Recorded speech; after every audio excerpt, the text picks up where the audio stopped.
All right. My brother, Mr. Jamie Morgan Brown.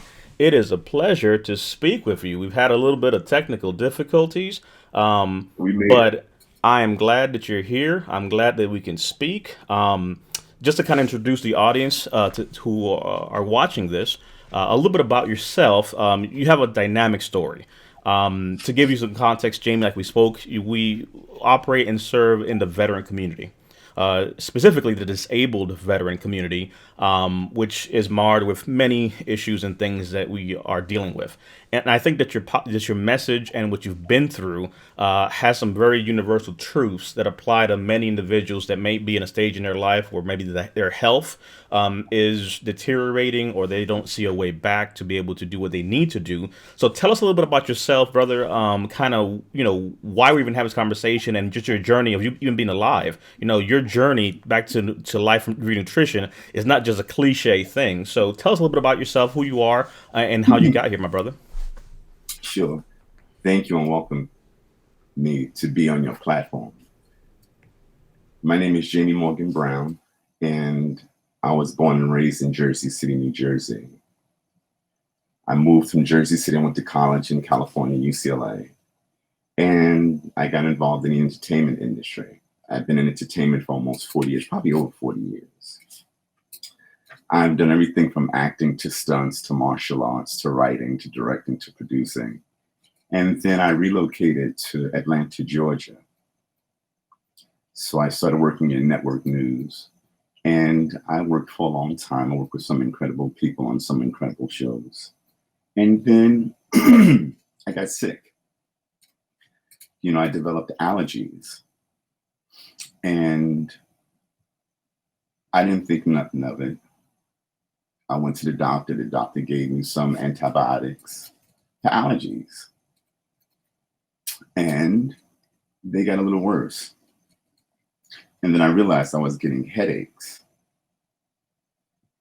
So when I went for my allergy test, they said that I was allergic to certain things. I said, okay. So I was taking the antibiotics for my allergies. And I noticed that the headaches wasn't getting any better. Actually, they were getting worse. So I went back to the doctor. And it got to the point where she would just increase the dosage of the medication. It wasn't working. When I woke up, I realized I had a headache every day for 10 years. Every single day. I had a headache for 10 years. I went back to the doctor and she said, well, Jamie, why don't you just go and take another test? At that time, it was like, why do I need to take another test? I went anyway because I was just trying to get some answers, any answer. So I went to the hospital. And within maybe a half hour, all these tubes were all over my body and my head. And I'm wondering what the hell, what was going on. At the end of it, they told me that I was fine. It was stress. Take it easy. A heavier dose of medication. I said, no, this ain't right. So it all hit the fan one day when I went to go pick up my son from football practice. At that time, he was playing Little League football, right? So we got home and it was time for dinner. We sat at the dinner table and I said, you know what? I didn't get today's mail. Let me go grab the mail. I went out, beautiful night, went to go get the mail, and I went blind. My eyes just shut down. In that instant, I went from I can see to I can't see. Mm. So that's sort of like where the journey began. When I came back into the house, I had to feel my way through my driveway, up the back porch. I came back in the kitchen, excuse me, and I realized at that moment that something was terribly wrong. Now, my eyesight came back at that moment, Hmm. and that's where the journey began. I said, something is wrong here. And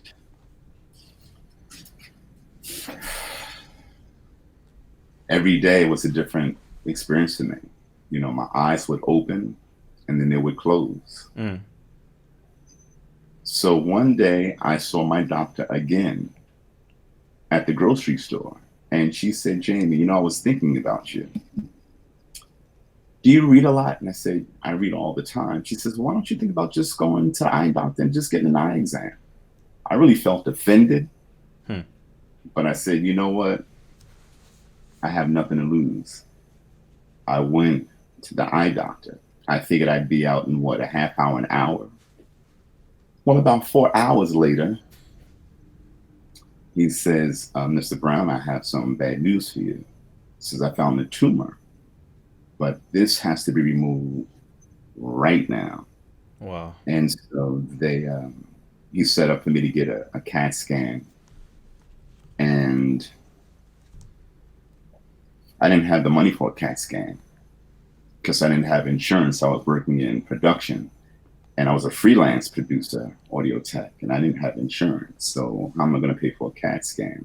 So a friend of mine came over and she felt like something was really wrong, like what's bothering you. So I just told her. And within 24 hours, she called me to say, Jamie, go get your CAT scan. So how she raised the money? She raised the money. I got the CAT scan and it was confirmed.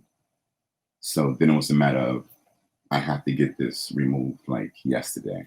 So it was just an ongoing process until I had the surgery.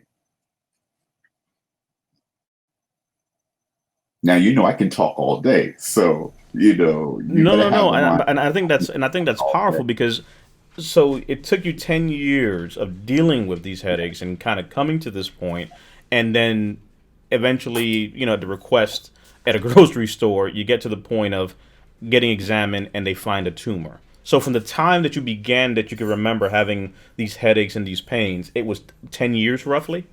Yes. Yes. Probably longer. I just sort of like try to capsulize it after the process because I've been going to the doctor for like 10 years for these allergies. Mm. But then I realized I was getting these headaches in Los Angeles, but Yeah. nothing like this. I mean, when I came to Atlanta, and I figured because this is the pollen capital of the world, right? Mm-hmm. So I said pollen. Then they said it was ragweed, and I'm believing it and strengthened the dosage of the medication. And I just went with it until my eyes just shut down. And that happened so unexpectedly that I wish I can get that one back. Yes. So you get diagnosed, they find a tumor.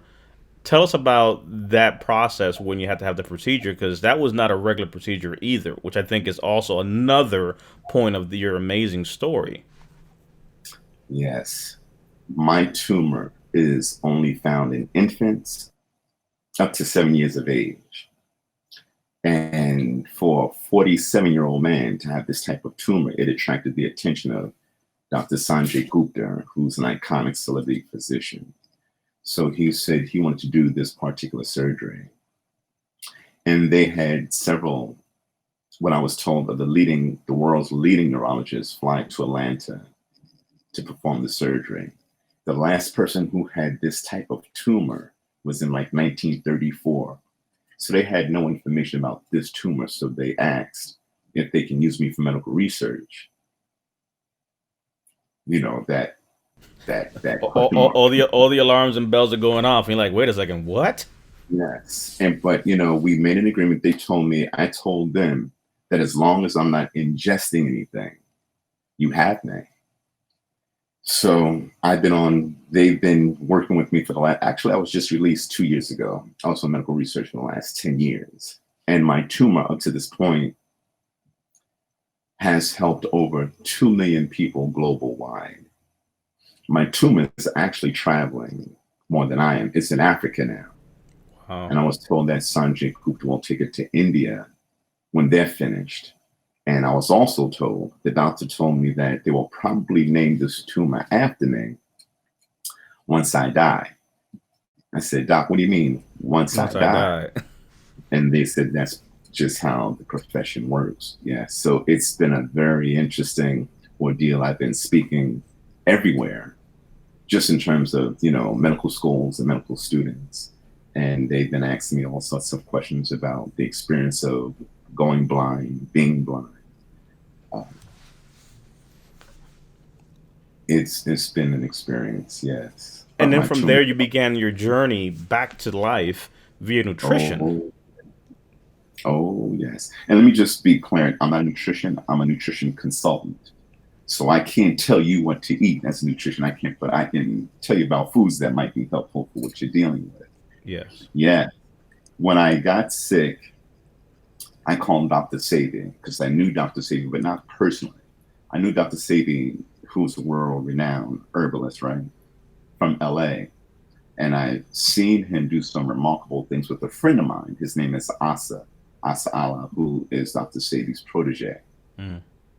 Dr. Sabi told me, Asa lives in Atlanta. I said, I didn't know that. So I called Asa. He says, I'm here in Atlanta. I'm coming to see you.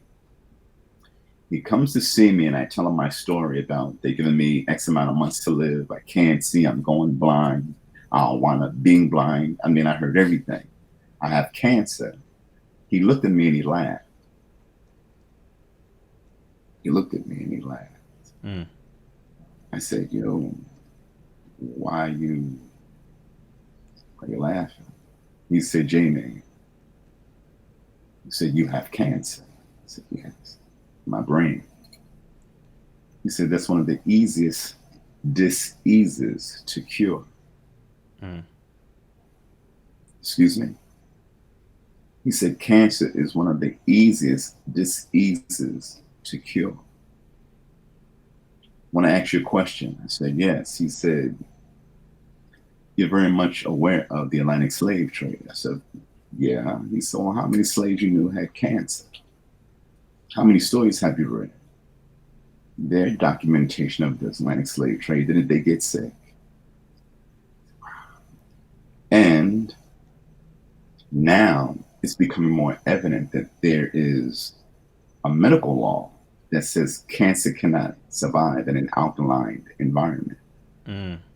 At that time, I had never even heard of the word alkaline. I didn't even know how to spell it.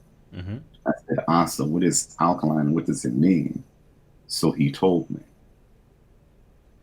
I hit it hard to alkaline. So I started alkaline. And I started alkaline. Reading, I changed my whole living. I don't call it diet. I call it live it. Mm-hmm. So I changed my entire live it. But I knew that this had to be a lifestyle change, not just a Not, not sprint. not But not just add some fruits or add some vegetables. It's an entire paradigm shift that you yeah, took. Can you go back for a second? So folks that may not understand, and again, this doesn't constitute medical opinion or advice. This is a man's journey right from an extreme to life, and to define what alkaline is. And you began to do your research. Can you talk a little bit about that for those that may be out there going, granted they're going to look this up and obviously do some research, but what's the opposite of that, I guess? So to kind of, be able to compare it to what most people are kind of operating in their cells to the alkaline environment. Can you talk a little bit about that? absolutely. So the opposite is acidic. So when you're alkaline, the chart is from 0 to 14. From 0 to 6 represents that you have a lot of acid in your body. From 7 to 14, you're alkaline. The idea is to get rid of the acidic waste in the body and alkaline the body so that the cells can now be rejuvenated with fresh oxygen, fresh blood, and fresh food. So all of Mm. us are acidic to some extent, and that's natural, right? But we have to address that. It's sort of like the filter. You have to clean the filter so that you can keep the information in locked. So when our bodies are acidic, we are immune to disease in the Mm-hmm. body. So the idea, the focus is less alkaline, less acidity, and more alkaline. Mm. So I do that through the process of nutrition. A lot of the foods that we eat are full of acid, sugar, right? Mm. Are filled with acid. A lot of times, if we don't understand what's happening in the body while we are ingesting, so-called digesting these foods, we're doing more harm than good, even though we're putting food in the system. A lot of the foods that we're eating, how do I say? A lot of foods that we're eating have no nutritional value. White rice, white bread, white sugar, white potatoes, and I can go on and on and on. All the things that everybody that we all love and hold dear and are used to and are easily accessible. Absolutely. And I always ask Mm, people, look in your refrigerator and be absolutely honest with yourself. Does your refrigerator look like a morgue or a garden?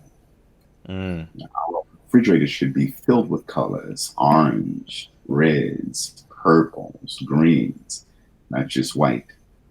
So yes, for me, I wanted to live. I knew that if food was going to be the answer, then I had to take my food more seriously. Mm. It's to the point where, food has its own frequency, And right? and and Everything. and that goes to the point you just mentioned. If I could interject to the alkaline and the acidic side, because just by virtue of the words, right, acidic, right. When you think alkaline, what do we think? We think of battery, we think of charge, we think energy, right? And again, I don't portray to be a nutritionist on TV or in private practice in any shape, fashion, or form. But when you consider the meanings of the word, you mentioned a lot of things that folks wouldn't think about, right? Hey Jamie, come on now. I'm trying to balance the thing, and I'm eating a thing, and I added some fruits, and I added some vegetables, and etc. Can you give us some quick examples of some of the immediate things you began to look into as far as some alkaline type of foods that you began to shift? Because again, for many out there, this is a great process that we'll get to be able to start doing research. But what are some top of your head things that folks could look into? Because you mentioned a little bit about having a garden in the fridge, but can you bring up a few examples of some alkaline foods, fruits, vegetables, and so on? Absolutely. So let's take. I just want to just touch on something that you said. I'm not a nutritionist, so I don't want to. I don't forget that this is your life. Mm, Don't feel that you have to be a nutritionist to learn how to eat. And for a lot of people, that becomes their excuse. My focus, and I'm not going to forget your question. My focus is that your health is your responsibility. That is my mm. message. Your health is not your doctor's responsibility. It's not your wife's responsibility. It's your responsibility. So Jamie, you don't go back to that because I want you to say it again because someone may have not been paying attention to what you just said, and I want to go back to that have point because there's power and empowerment in what you just said. Please say that again. absolutely sure. I hear too often, well, I get sick, I'll go to my doctor. Well, I don't feel well, I'm going to the doctor. Wait a minute. You don't know the motivation of your doctor. I Mm, write about that also in the book. I've had several people approach me that said I had this wrong with me.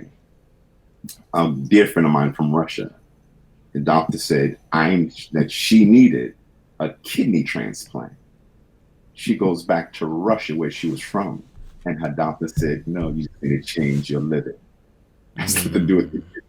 So, and I'm not blaming doctors because I'm the first one to tell you I love, respect, honor doctors.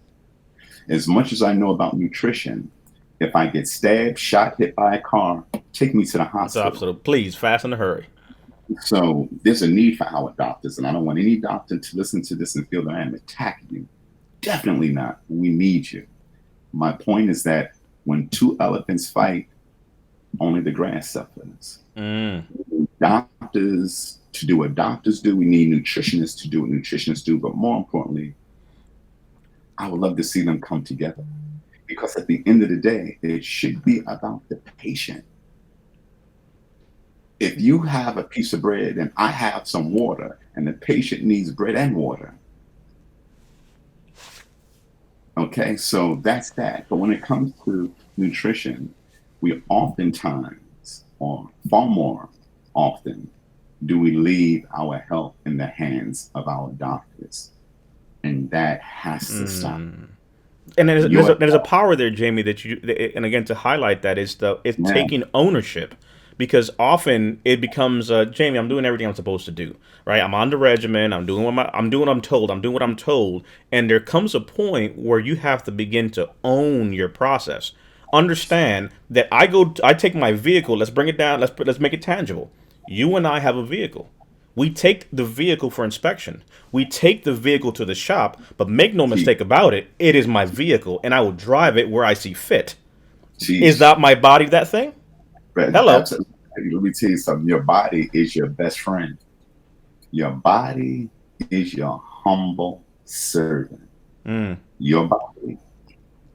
Your body loves you so much that it refuses to be with anyone else for the rest of your life.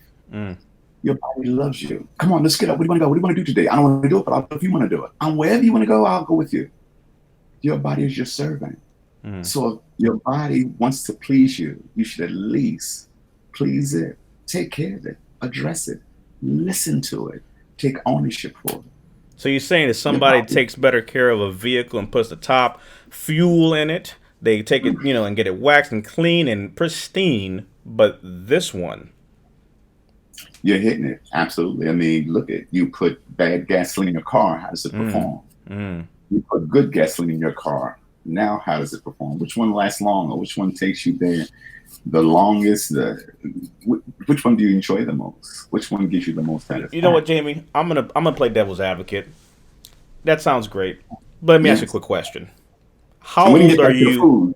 Yes. How old are you when you began the process of your nutrition journey? Right. So 10 years to the tumor. At what point now does nutrition become a piece? How old are you when that becomes now the new journey for you? 48. I had surgery at 47. While I was going through this, I started. I'm 62, and it Hmm. has been a lifestyle change, my dear brother. Jamie, there's a Vietnam veteran out there right now who's 65, and he says, "Come on, y'all talking that young man talk, and I'm past that age, Jamie. Come on, I'm 40, I'm 61, I'm 70. I got fibromyalgia, I got chronic fatigue, I got bad backs, I got a bad knee. I've served my country, I've dealt with things, I've been exposed to things. The fact of the matter is, what's the worth of it, man? I'm just here on a regimen of all the things that I'm given. I'm doing what I'm told, Jamie. Like I'm blessed to hear your story. I'm glad that you were able to get there, but for an old vet like me, come on now. What is this really going to do for me? Is it too late for someone out there who may not even think of this? They're not 47, 48, but they're 50, they may be 60, they may be 70. You know what? Take an apple, take an orange. Look at the nutrition in an apple and an orange. It's been around for thousands of years. It still has that same nutrition today that it had thousands of years ago. It's waiting for you. In Mm, terms of your age, you can be 50, 60, 70, 80. Now you can be how my nutritionist tells me, Jamie, you have a choice. You can be a young 60, full of life, full of energy, full of vigor, can move around, can enjoy the quality of life, can still chase the wonders of life, go around the world without a wheelchair, cane, medication, or you can be an old 60. mm, Boy, I wish I would have. Mm, maybe if I could have. That mm, choice is yours. Age is nothing but a number. It's how you feel. It's your zeal for life. It's your pursuit of happiness. You mm. can pursue it with the cane and the wheelchair, or you can pursue it with a sharp mind. That choice is yours. So that's no excuse. Even though I hear you, even though I hear you, you can be 80, 80 and can't read, or 80 and your mind is still sharp and able to read. Mm. That's your choice. But don't blame it on age because you are as old as you feel.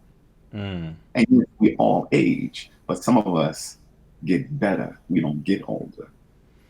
Wisdom. And I think that's powerful, Jamie, because I want to just stress again. There's someone out there right now listening to this. There's someone out there watching this right now, and whatever station you're in right now, for many of us, right, in life, especially in the veteran community, our best days are behind us, Jamie.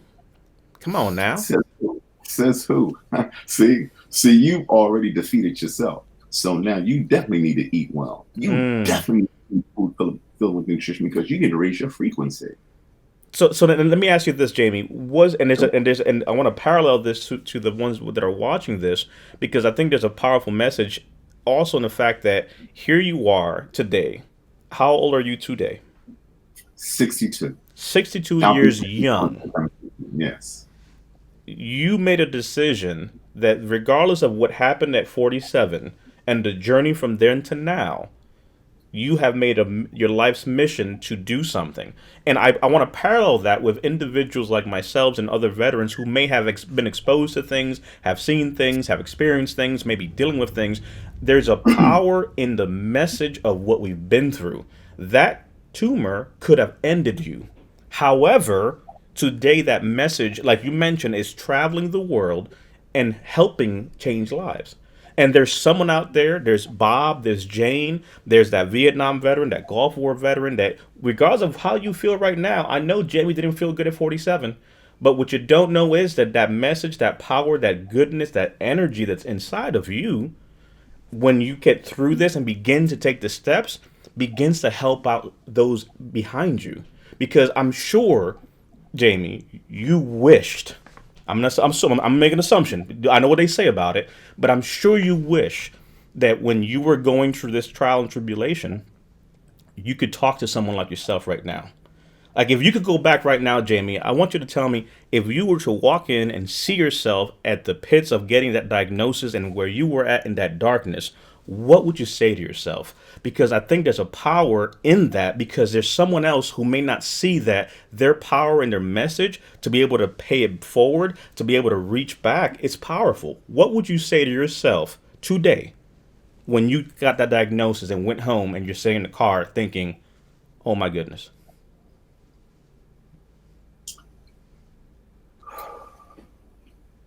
You know,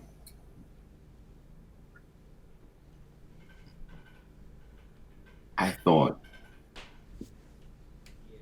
when a doctor told me that I may not live through this,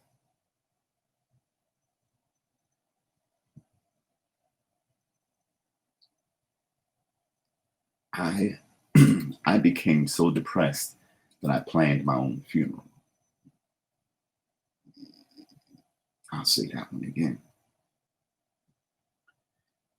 I became so depressed that I planned my own funeral.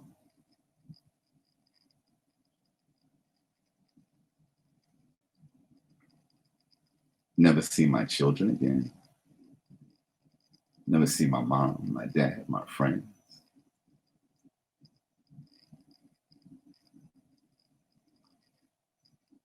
I didn't want to be here. Hmm. I went to a funeral parlor and asked questions. Just started that whole process. Hmm. I'm sorry. No. I'm so sorry. And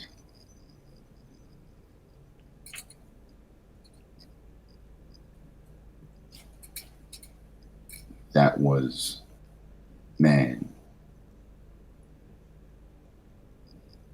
yeah, that was rough. I wouldn't have wished that on my worst enemy. Um, so I don't even know where to go. That one, What would I you don't say even to know where to yourself go. if you go back to that younger Jamie walking out of that funeral parlor, making those plans and embracing the fact that this is the death sentence, right? That's what most people understand this to be. There's someone out there right now who's probably living with that. That clock is ticking a little bit faster. Those fleeting memories of what life was with nothing forward. What would you say to Jamie then, with what you know right now? Never give up. Never give up. But Jamie, what's the worth? It's the doctor said it's over, Jamie. Come on now. Why? Listen, listen, listen. There's a solution to every problem. You have to find a solution. Mm. You have the rest of your life to do that. There's a solution. Jamie, you saying you find it? Jamie, are you trying to tell me that you will find what you are looking for? I'm sorry. Are you saying that you will find what you are looking for? Because if you're looking for a solution, you're going to find a solution. But if you're looking for excuses, you'll find excuses. And the mindset shift of understanding that I can either embrace that this is a dead end or I'm going to find a way. Some people say, well, there's a will, there's a way, but there's literally two ways to look at this. Is the glass half empty or half full? Is 47-year-old Jamie at the end of his life, or So is he just at the halfway point to the rest of his life? absolutely. Yes. I don't care how. I don't care how. I don't care if you are only told you have 10 seconds left. Man, what you can find in 9 of those seconds could change your life Mm. forever. Never, ever believe that you can't overcome any obstacle that is put in front of you. You really can. All you have to do is do it. Do it. Go get it. It's there. Life is waiting for you. I Mm. don't. I know you don't feel good. Say I say know say say that mentally. say that again, Jamie. Say that one more time, please. What is waiting for them? Life, life is waiting for you. It is so right in front of you. Jamie, you had a terminal cancer. You had Oh, Sanjay Gupta. It sounds great to say these names, but the severity of what you had means that look, if anyone should have been depressed, it's literally the rarity. This is not the curable, easy thing that they may find. This is literally a historic type of situation where you have every right to give up. You have every the right. you dealt with depression. There's someone out there right now dealing with a physical condition that they don't see a way out of. Someone dealing with a psychological condition they can't see their way out of. Be afraid to succeed. Mm. Be afraid to move forward. My line is this: it's time to drown your fears in the river of courage. Hello. That took me. It's time to drown your fears in the river of courage, my dear brother, sister. It is your choice. You were told you have 3 months to live, but that's not what you're going to tell yourself. That's what someone else that don't know you, that just met you, told you. Mm. You know you. You've been with you all of your life. Mm. How is someone who just met you, read your prognosis, made a decision that best suits their Mm-hmm. medical education or whatever education they may have? But where's your spirit? It's the Yes. human spirit that moves mountains. It's the human spirit. They told you're going to die. Mm. You tell them, I'm going to live. Jamie, They tell you, this journey you're on, and I want you to keep saying yeah, that. I want to jump and show yeah, where folks can find more information on your website, jmorganbrown.com. There is a plethora of information here. You mentioned your book, and I just want to be able to highlight and show that that is here. I ate my way back to health, so can you. And this literally is your journey of how you went through this process, your story, your journey, your truth, your power. I really encourage everyone just to go here. There's so many things going on that it really tells more, because this is literally something we could be here just alone on the tumor for a few hours talking. But I want to be able to just direct some of the resources that you have here for those that may want to read more about what you've been through and follow your process and journey, to include the book that you have. Can you tell me a little bit about the book that you have that's out there, and what someone might be able to find in that book? yes. I ate my way back to health. So can you.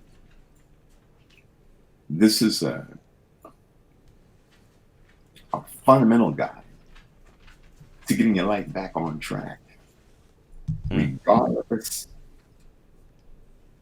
of your struggles, regardless of where you are in life. This book is a fundamental guide to get you back on track through me telling my story, because it's a story of triumph. It's a story of inspiration. Anyone, I mean, I've gotten so read read the reviews. I've Mm-hmm. gotten a plethora from doctors, Mm. from cousins, from the average person, whatever average might mean to you, about their struggles and how they read the book and it inspired them. Actually, I just got a call 2 days ago from someone who's terminal and who's doing better. We don't Mm. know what's going to happen, Mm. but she's doing better because she's thinking better. She's actually beginning to believe that she is going to live. Mm. But it's a book of inspiration. So you And have so your journey and also some tactical things that you did along the way that they can also glean and take some tactical things absolutely, from. absolutely, yes, I put some things in this second edition. Listening to the audience, one of the fundamental questions I was asked was, "Well, look, I go to work all day. I have two kids that come home. I don't have time to cook all day. I have to prepare for work tomorrow. So I give them alkaline foods Yes. that they can prepare 30 minutes or less. Your life is worth 30 minutes. Now you're going to bed with some nutrition. Tomorrow, when you wake up, your mind is going to be sharp. You're going to have more energy, more focus, and obviously more results. So I give practical guides in terms of how to eat, things to stay away from. And I give some great examples of people who are suffering with very common diseases Mm-hmm. like sickle cell and prostate cancer and so on and so forth. But there's something in this book for absolutely everyone. Now, I want to be very clear about this book. I did not write this book for the person who is versed in naturopathic medicine, the herbalist who's been studying for 30 years. But there are gems in this book for them as well. I wrote this book for the person who know they need to make changes in their life, but they don't know where to start. Mm. They don't know what to do. For the everyday man, the everyday woman, the layman, the laywoman who does not know the first thing about doing something and just wants to start. That's who you're the person I wrote this book for. Yes. You need to have this book. Yes. Absolutely. And here on your website, looking over, there's a lot of information here. I definitely want to touch on a few points, but the nutrition and wellness aspect, you have your blog, the book is here. Again, we spoke very briefly behind this. One of the things that, which is very opportune, you're actually sending your second edition is coming out with the additional things you spoke about. Absolutely. What I want to do is on our platform, um, I'm going to purchase 20 of those books and I want to give them out to individuals who are watching this. If you're watching this, we want to have those comments. We want you to reach out to us. You'll see that in the description. But there's 20 individuals out there who desperately need this support, need this information. So we're going to enable that. I'll work with Jamie to be able to get that for you all, whether that be in print or audio version. We'll work out those details. But I think that we definitely want to get this information out there for individuals. Is that something, Jamie, that we could work out to try to help out our brothers and sisters out there by that? Is that something I can go ahead and work out with you to get 20? Because if I get 20, maybe you give me five more on top of that. We might have to work a deal out. Absolutely. It is what it is. Absolutely. Yes. Yes. Yeah. I have a ton of it's interesting because I was going to the Bahamas and to speak at Miles Monroe's church in front of 30,000 people. And there were a massive amount of books that were shipped Mm. there. And he died in a plane crash. So those books are hopefully being used and shared amongst the people down there. But Yeah. yes, I'm very open to working with you and let's get it Yes. done.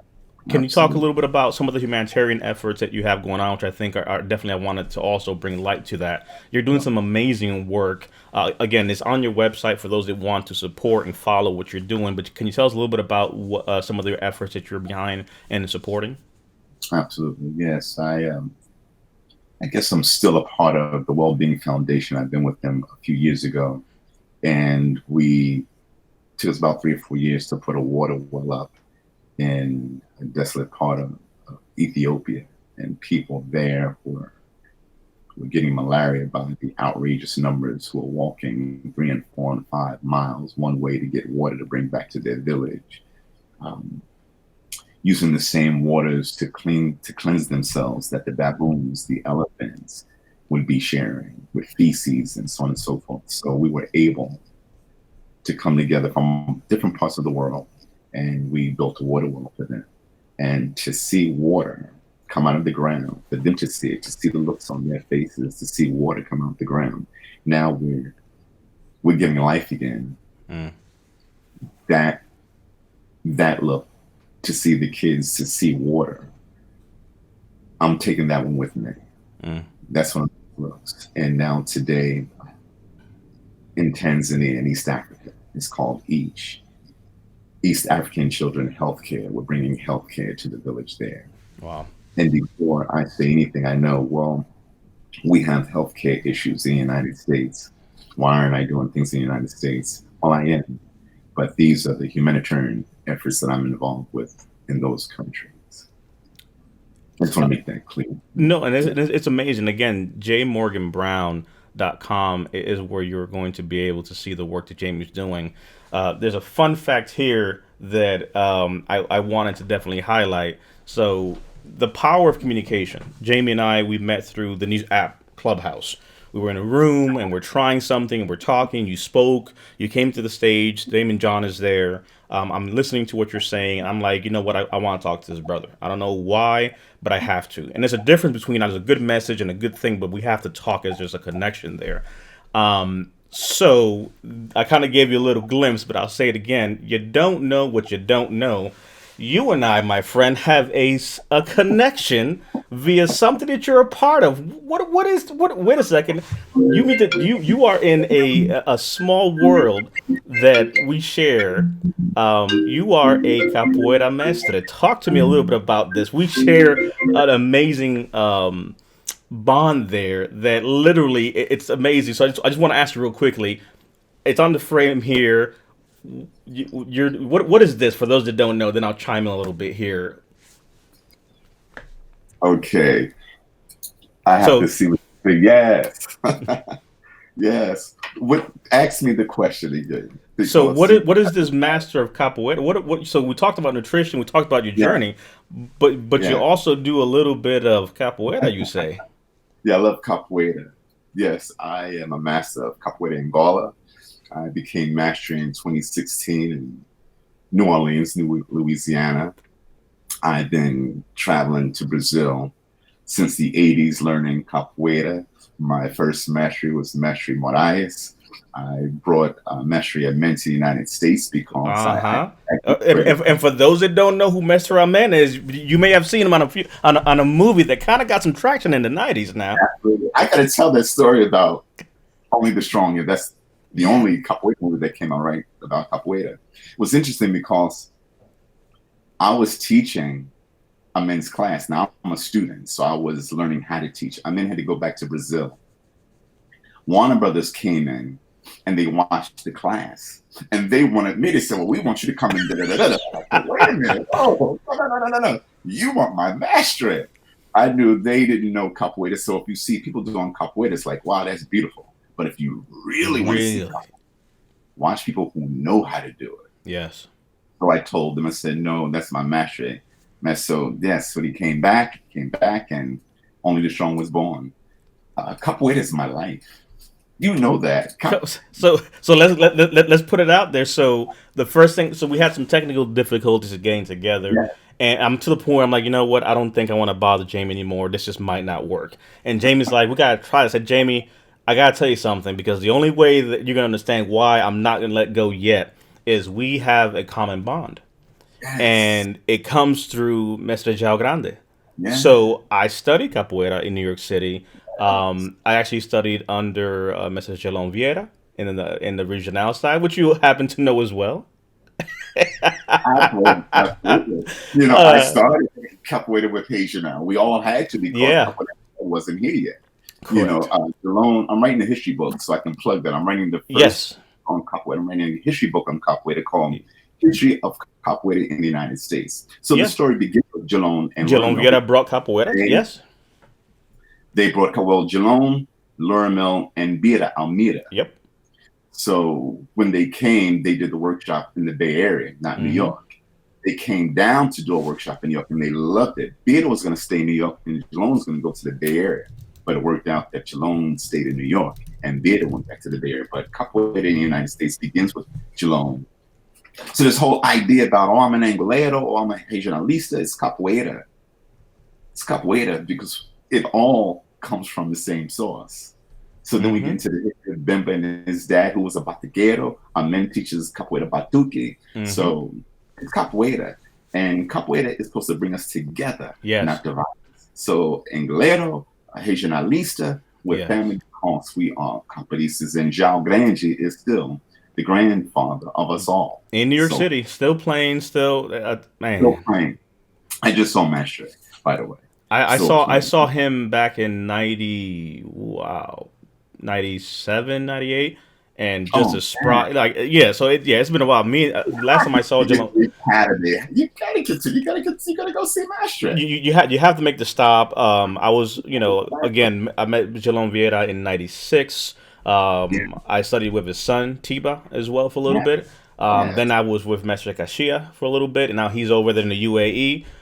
So he was part of that ensemble as well. For those that know, one of the things that Jelon Vieira has done, and also bringing the arts right through Dance Brazil, showing the beauty of this Afrocentric beauty of art, right? Which many people only see as this dance fighting thing, but it really tells a story of resiliency. It tells a story of slavery and holding on to the truth that is your art, that is your roots. And though you were in prison and I cannot use my hands, I will use my feet and the music that is inside my bones. I will express that with my fellows in my circle. But really, the beauty of that journey, where it's more than a martial art. It is a culture. It is a story. It is literally a culture of people that have moved from. When you look at Angola, where does that name come from? All these different things, despite being outlawed in Brazil and all that stuff, and coming to the United States, it is a family. It is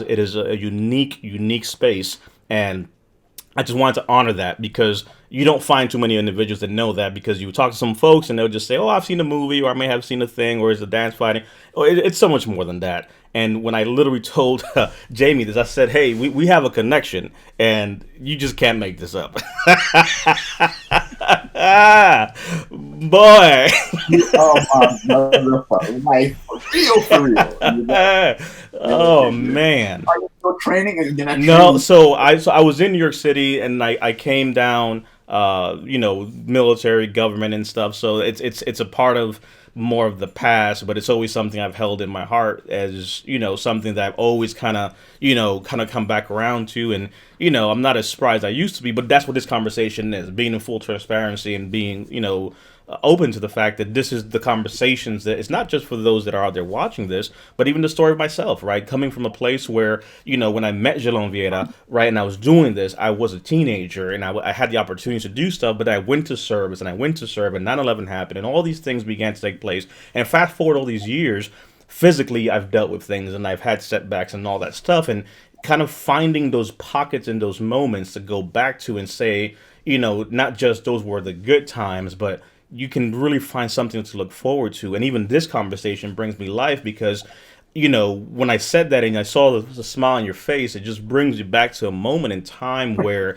it's like in the service, right? They say like we were, we were once soldiers, we were once of this, but it's something that I've always held very near and dear, no matter what I've gotten myself into. over the years. So it's to me, it's not happenstance that we have this conversation. I think it's literally divine intervention to a good degree of being able to talk about this, because I think the nutrition aspect speaks wonders, but I think also movement. There's something to be said for movement, and what you have done just in your practice and in capoeira. I think it's another aspect too that for many individuals, no matter where they're at, they have the ability, to explore and try different new things as well. I just want to make sure that I say you capitalize everything, but you cannot get healthy without exercise, Yes. regardless of what you eat. Exercise has got to be a part of it. So don't feel that you have to get a membership to the gym either.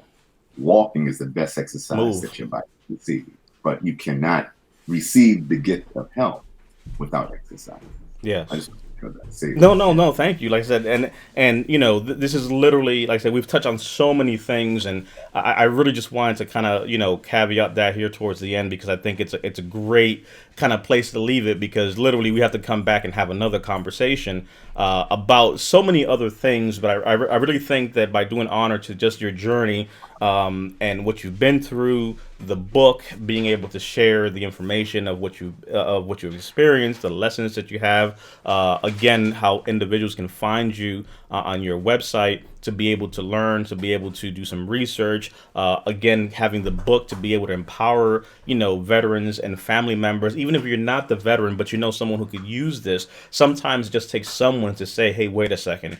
There's still an opportunity. There's still a way." And this is what this is about. It's beginning the conversations that we wish we would have heard.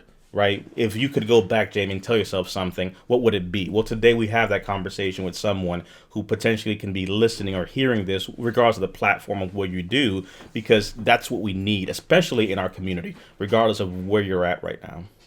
Absolutely. I would definitely tell someone, look, my brother, look, my sister. I don't care what you're going through. I don't care how low you are. Trust me, you can change that. Like Yes. right now, not tomorrow. I mean, literally, as I'm speaking, as you're breathing, it's Mm, changing. mm, Change your mind, change the way you look at healing. Allow something in that is totally new to you. Maybe you never thought about it this way, but just allow yourself to be open enough to want to live. That's all it takes to make it through, to bust through the barrier. Is I just want to live. Ask yourself this question: do you want to live or do you want to die? Of mm, course, you say you want to live. If you want to live, then do what people do to live. It's mm. that simple. Don't make it heavy. It's not chess, it's checkers. I want to live. I'm going to change my condition. I'm going to learn how. I'm going to start not Yes. tomorrow, but now. Yes. You And, and, had that and mindset, it's you're it's the on. first it's the first step. Absolutely. Remember, healing doesn't start at the dinner table.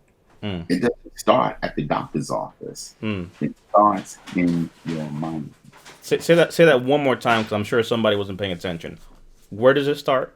Healing does not start at the doctor's office. Healing does not start in your kitchen. Healing starts in your mind. Mm, That's the first place where healing begins, in your mind. If you change your mind just from, I don't know if I'm going to live, to, but I want to live, operate from that premise and start right there. I want to live. I want to live. mm. I want to live. Start there and then begin to believe it. And as you're believing, make sure you do or take the necessary steps that'll bring you there. And that is your nutrition. Start in the kitchen. Your nutrition. I'm telling you, you can pay $100 and go to the doctor's office, or you can pay $2 and go get you a piece of fruit that is going to address what you're dealing with. If you're dealing with cancer, what are those fruits and vegetables that deal with cancer? If you're dealing with hypertension, if you're dealing with anything, remember there is a cure for every disease. Today it's kind of silly to be stupid or unknowledgeable when you have Google at your fingertips. Yes. You have cancer. Go online right now and look at natural foods for cancer. You'll see a plethora of foods. I have diabetes. Go online right now. How do I address diabetes the natural way? It's right there. Start with the information, but most importantly, start in your mind. Want to live, want to do better, want more for yourself because it's there and it's waiting for you. That, and I think I couldn't add anything more to that. Jmorganbrown.com is where they can find you. If you hear some lapping in the background, that's my service dog having his little having his little drink real quick before I take him out here. I But got a drink. Yes, Look, absolutely. he's like I'm not waiting for you right now. But jmorganbrown.com is where they can find you. Your book, I Ate My Way Back to Health, so can you. We're going to coordinate to get this out to those that are watching. So details for that will be posted with this. This I know I would have said before. I know I would hope is the first of many conversations, but I know this is the first of many conversations because there's a humanitarian aspect of what you've done. Just your journey again from a very rare brain tumor to being diagnosed to having a star-studded cast of physicians and surgeons working on you to working your way back to health to eating your way back to health to writing a book to sharing your story from 47 to 40 years old to being in the best shape of your life, the best mindset of your life at Oh, yeah. 61, 62, Oh, paying it yeah. forward, sending your message, what you're doing on the humanitarian side, what you're doing in the arts, the bond that we share, the people that we know. There's a lot to talk about. So this is something that we can't capsulate into one session, but this is the beginning of what has to happen because if we don't have these conversations and we don't share these things, people will just never know. And to your point, there is no excuse for ignorance when literally if you can watch this or hear this, you can share this. This is what it's about. This is information that has to be shared. Someone that you know needs to hear this. Someone that you know needs to go to jmorganbrown.com, needs to check out this book, needs to take ownership of their life and not just go through the regimen of what someone says they should do. Ownership. Own that. The mindset shift, Jamie, I think is the most powerful thing that you have shared in all that you've been through. I don't really have anything else I can add to that, but just express gratitude to you for being able to be resilient regardless of technical difficulties. We were able to get together, have this conversation, which I think is very timely. I want to thank you for your time. Thank you for being here, sharing your story. There's so much more that we have to do, but I just wanted to just say thanks, Jamie, for jumping on here today, having this conversation, sharing of yourself, giving of yourself, and empowering and helping others. Thank you. Thank you so much for having me. This has been, well, you took me through the emotional. Woo! Li- li- li- You took me there, but you're my brother. And I thank you so much. I thank you so much. What you're doing is you're doing the work of the Most High, my brother. We're on. And We're on together, brother. On it together. And I don't think there's coincidences to these conversations. So, I appreciate you. Again, just our paths are crossing for the reason, and it's for for a specific reason to be able to talk about these things. There's people that need that. And to the roller coaster piece, you know, I want to just honor and appreciate you even going there and sharing that because for many, all they know is the lows of that roller coaster ride. And literally in this conversation, we hit some hard points, we hit some high points, we had some laughs, you had some moments where you're literally embracing the most lowest points of your life, but it's the journey that we all go through, and that regardless of the highs and the lows, even this conversation I think shows the fact that you were here, but that literally depends on the mindset and what we can try to do. And if nothing else, regardless of what time you may have, it's a journey that doesn't have to happen alone. And that's, I think, the biggest part is you don't have to go through this alone. That's why the book is here. That's why this conversation has come together today. Because the fact is that if we understand that we're in community, that changes everything. you were so right. I don't even know what to add. I mean, you're a bad boy. You know what you're doing. Man, look, You're I'm, hitting I'm all. just I'm just reading your cliff notes, man. Get out of here. No, you're calling Shamada. I gotta call Shamada. You know. My Thank brother, you. my brother, my brother. My heart, my heart, my heart. Thank you so much. Um, we have to, oftentimes we don't decide our future. Our Yes, habits decide our future, and we have bad habits. So we have to change our habits, yes, to get on board. I find too often that we're in a habit of doing things that are not going to move us forward. We have to change our habits so that yes. we can change, the movement, the motion. But And that starts today. And for someone, that starts today. And I would now, encourage you, if you're watching this, we want to see you back for the next one because there'll be another conversation. But if you have no one to hold you accountable, we're here and we'll see you in the comment section. We'll see you on the YouTube channel. The fact of the matter is sometimes you just need someone to reach out. So this is what this is. Regardless of social distancing and what's happening in the world, we will use this technology and reach out and say, be here with us. Comment below. Let us know where you're at. Let us know your branch of service. Let us know when you served. Let us know if you know someone who served. Literally, what we have is the ability to use this technology to come together. One of the things that I always do, as you see below here, is a roll call and literally say, hey, if you're watching this, comment below the branch of service that you served in the years because we want to honor your service and what you've done, but we also want to begin the pathways forward. So this is something that is available for all of us out here if we have the ability to share and we have the ability to communicate and have community with each other. So again, Jamie, this has truly been a journey back to life via nutrition that you have shared with us. I'm looking forward to so many more conversations and networking and communicating with you. There's so many stories to be told. But the book that you have coming out on the history of capoeira, that's another one that we'll talk about when that is ready to be released. But on this book here, again, thank you for what you do. And I'm definitely looking forward to meeting and speaking with you again, my brother. thank you for having me.